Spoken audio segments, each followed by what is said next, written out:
morning, NOSA community. It has been some time. Good morning to everybody. East Coast, West Coast is still morning. It's been some time since I've jumped on a Facebook Live this early, but I figured I'd do it. One, it's November, my favorite month of the year. It's officially, at least for those of us on the West, probably Midwest too, it's officially fall, which is also my favorite holiday.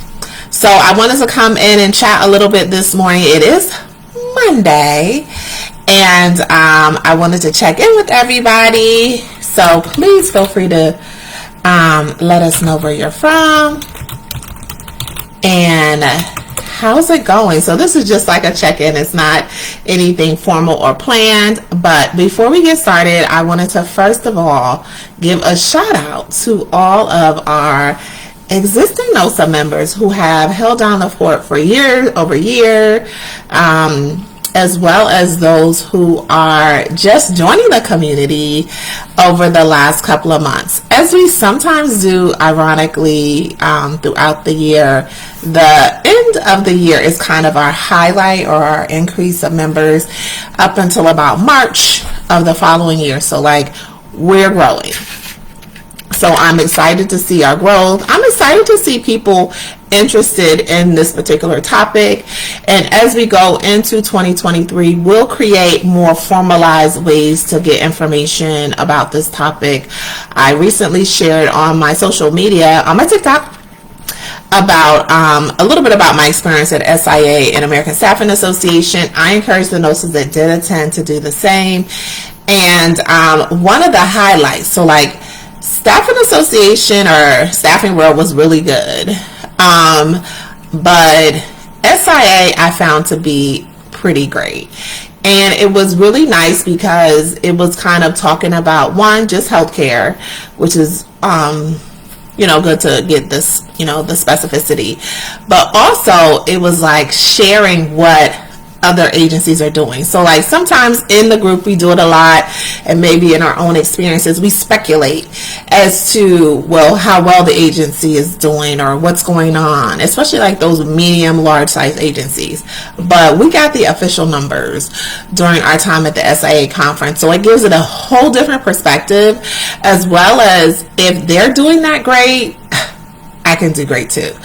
And that's kind of some of the takeaways I took from that. And I think we had maybe like 10 or so NOSAs that came out, and I liked the entire format. I liked the virtual piece. I liked the networking sessions. I liked the opportunity to look back on some of the sessions because, as I mentioned in the video that I did about conferences and TikTok, you can't go to everything. So it's really nice that you can kind of revisit the things that you didn't get a chance to go to. I think we all did a great job of kind of like spreading it out so that we weren't all going to the same conferences necessarily or breakout sessions.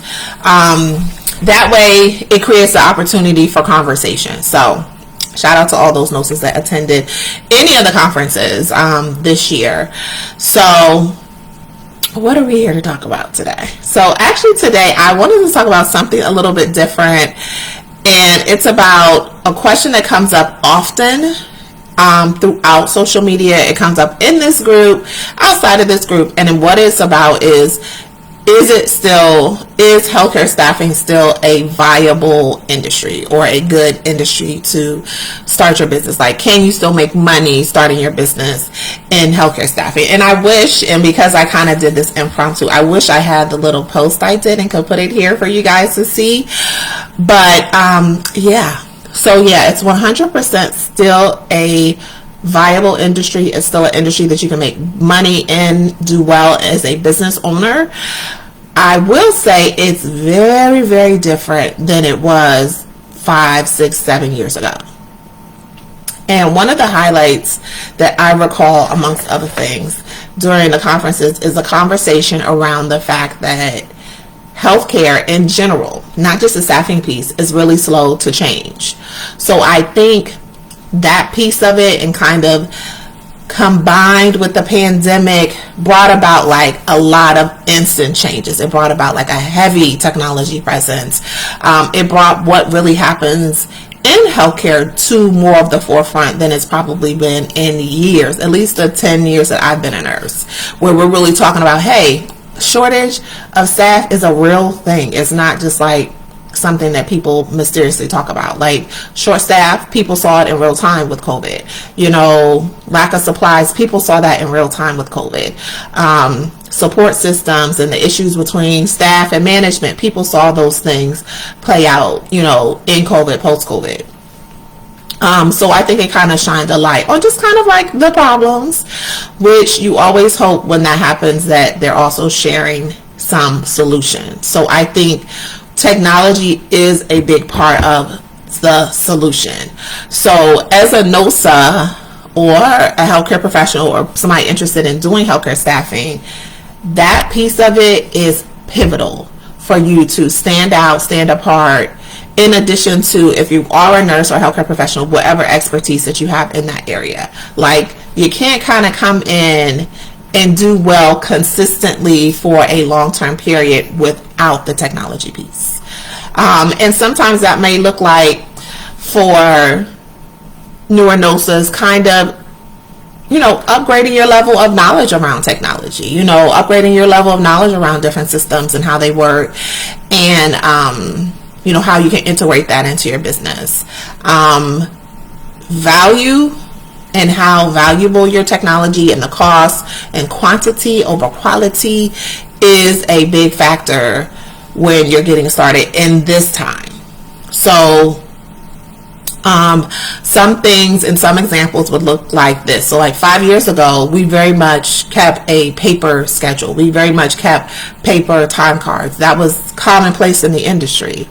And you guys feel free to chime in on anything that you used to do that you don't anymore. There was a lot of paper scheduling, paper time cards. I think to some extent, you know, faxing was still being used in some ways.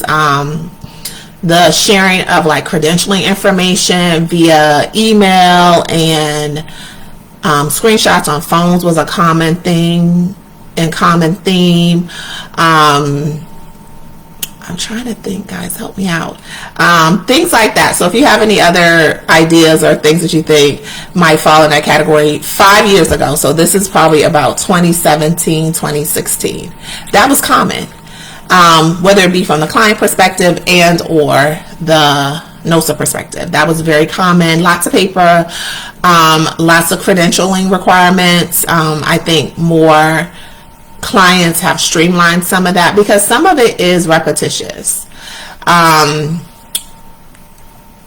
I'm trying to think out the top of my head, guys. So things like that. So I don't really have anything. Those are the things that come to mind. Those are the things that we talk about. And then from just like a NOSA standpoint of view and business, because sometimes you come from those types of environments, you then also operate your business in that way. So I have a whole video that I do plan to update that talks about, you know, hey, if you're just getting started, instead of following your clients on an Excel spreadsheet, you might want to think about being a part of a CRM, whether it's HubSpot, Hootsuite, Constant Contact has one, Thrive. There's so many platforms that have CRMs. I believe Google has one as well. Microsoft Office probably has one, you know, where you kind of keep them in a more centralized place, and it allows you to better communicate with them, not just for the interaction for the contract, but throughout the year, whether it be through email campaigns or things like that. So you always really want to think about stuff like that when you're getting started. And like I said, I'll update that video where I kind of share where we are. There's been some changes as far as the systems that we use. Hopefully it'll be helpful to you guys when you're bringing on staff members, what that looks like, you know, how to pick the right staff member, you know, to be a part of your internal team, creating policies and procedures, employee manuals, workflows. Those things are all important. That's not something that's going to go away, but you also don't want to only offer it in the form of a PDF or a physical document. You want to make sure that they can access it easily electronically or via a website or web page. The scheduling piece, like that's probably the biggest piece that I've seen impact the industry the most, the scheduling and credentialing around technology. Hey, people want to see how quickly they can access their schedule and make adjustments to their schedule without having to interact with a team or staff member. People want to understand that they can get information, especially around like pay transparency. That was a really big topic too, in that, hey, for this type of job, working here, how much am I going to be paid in real time, including overtime and all of those things, especially with travelers. The last piece, as far as like takeaways and stuff like that, would be, why should I work for you? As a NOSA, early on, one of the big pieces or the things that set us apart was the fact that we were nurses. We understood the industry. We understood, acuity of care, ratios, support staff, assignments and things of that nature, different levels of hospital, trauma levels, things like that, So having that knowledge allows you to have a different type of conversation with your client. So that's always going to be something that can have you stand apart. But in addition to that, many nurses from their experiences, and you guys can chime in, with COVID also want a little bit more. So like, what's the added value that your agency offers? Besides your traditional medical benefits that we see in corporate settings, what else do you offer? What else do you give? Do you give Uber Eats, or do you pay for different housing options? Are you offering different types of opportunities for healthcare professionals to own part of your business, or be able to invest in things that matter to them, whether it be life insurance or 401ks, or I've seen people do AAA services for a year, or discount stores and things like that. A little bit more than your traditional pizza parties and gift cards, something that they can help do life a little bit easier with. So like, if you're giving me AAA benefits and I'm a traveler, that's a nice benefit. If you're paying different stipends and things like that, that's a nice benefit. Just something more than your traditional bonus, which has been used forever, more than overtime opportunities, which is also a thing that's been used forever. I recently posted about a company that gave away TV. Sometimes it's easing the burdens that you may have at home, so that those aren't things that you have to focus on. I know a lot of companies also offer like different services around like prepared foods, like a HelloFresh or Blue Apron. They may offer that as a benefit. But as I've mentioned before, and as I would share with you guys, the best way to find out what your people want is to ask them. You ask them, hey, what are you looking for? Of course, to make sure that you get a response, you want to make sure that you're clear as far as different options that you've seen out there. Like block scheduling, subscription services. Those are still all things that have a monetary value, but are presented to people differently. So like, if you give somebody a free year Prime, yeah, it costs money, but that looks different than if you gave them like $150 bonus. But you want to make sure that you're targeting it to the person that wants that. So like, I use Amazon Prime all the time. If I was a nurse still in the field and a company offered me as a bonus or perk or what have you, a year of free Prime, I like that. But I also like money. So it just depends on where the person is. But I definitely would say I probably would like the Prime better. But that's me. But there's definitely people that want, perks for picking up shifts, perks for, meeting certain goals. Like a lot of programs that I've seen that have been successful are around the concept of, reaching certain goals, that there's a perk behind it. No different than if you're doing goal setting, or if you have exercise goals or food preparation types of goals, where I'm going to eat in the house 4 or 5 times a week. And then at the end, I'll get ice cream, or I'll get what have you. You'll definitely save money if you eat in the house. But that type of, or that style of reward system, even creating a true reward system, I think would be of the most benefit to most NOSAs. Not something that's informal, something that you talk about on your different platforms to your employees. You encourage them about, not the referral system that you have, but no one knows about it.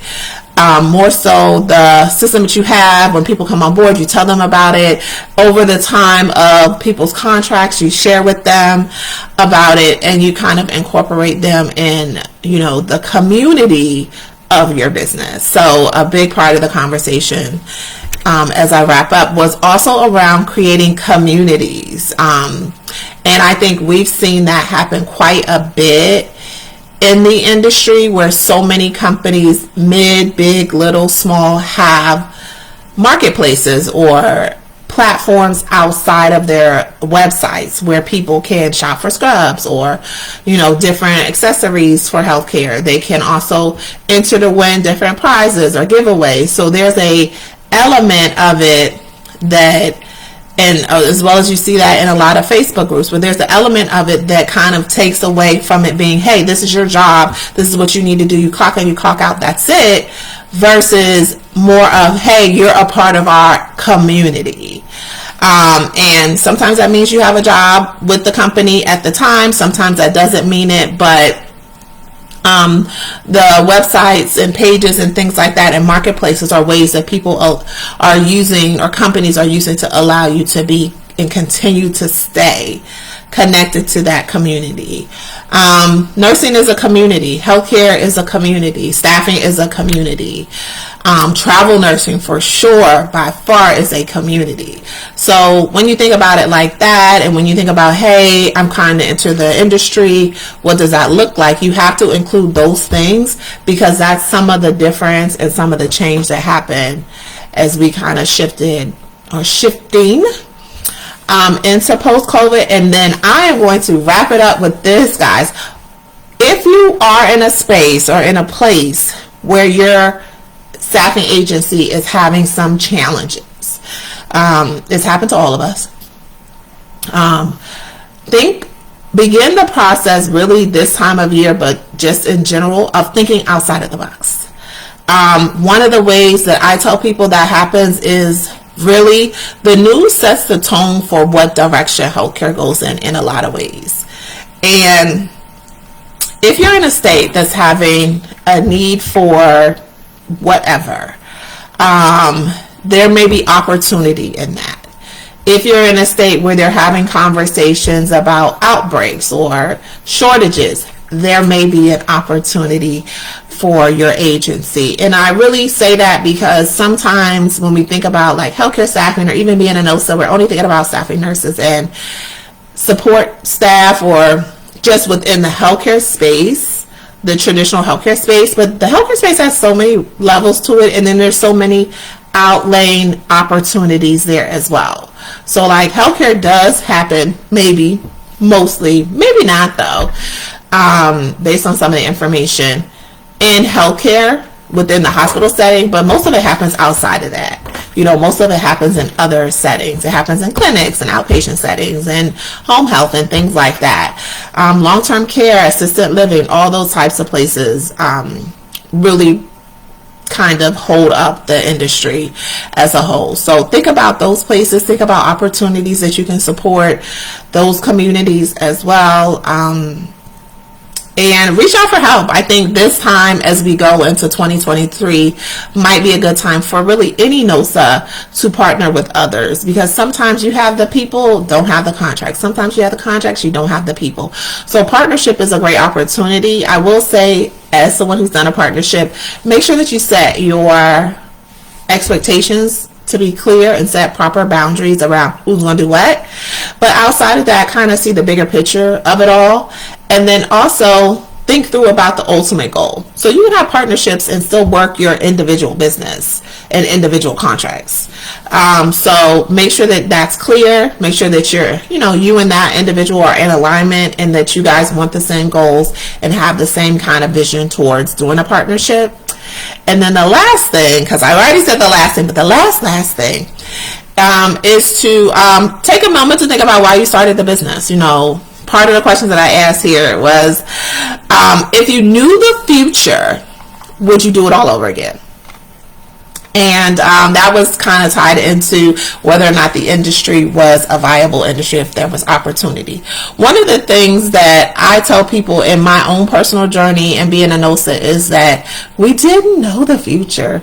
We probably the most riskiest NOSAs out there 5-6 years ago, and a lot of it is about willing to pivot, willing to shift wherever the industry is going to go, and make sure that you have a good foundation and you'll be okay. You have to take the risk. And then you also want to think about, hey, we have quite a few NOSAs that have started CNA schools or scrub businesses, that there are other areas that can complement your business that you can be a part of as well. So some people do great in per diem. Some people do amazing in travel. So kind of wherever you are in that space, if things get a little shaky, think about what else you can do.